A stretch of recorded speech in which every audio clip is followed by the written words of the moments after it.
Қасым-Жомарт Кемелұлы Тоқаевтың халыққа жолдауына талқылап отырмыз.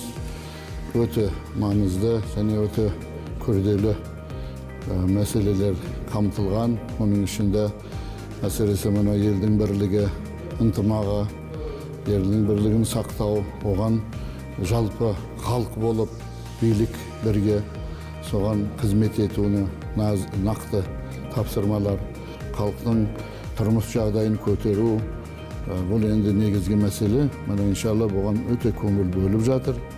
Ал қалған иншалла бәрі өзіміздің қолымызда, халық болып, ел болып, біргелікте осындай керек кезде отанымызға қызмет етейік. Вчера наш президент в своем послании озвучил большое количество очень важных новых решений во благо процветания нашей Родины, Республики Казахстан. Они касаются и политического устройства государства. Они также раскрывают новые способы взаимоотношений между государством и народом.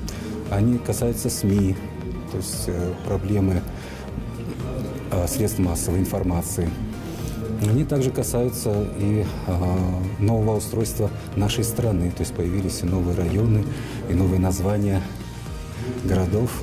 Мы рады и с удовольствием принимаем эти решения, потому что они все служат тому, чтобы наша страна становилась сильнее, наша страна процветала, и наша страна всегда была на высоте, и всегда люди, которые в ней живут, были счастливы и жили с каждым годом все лучше и лучше.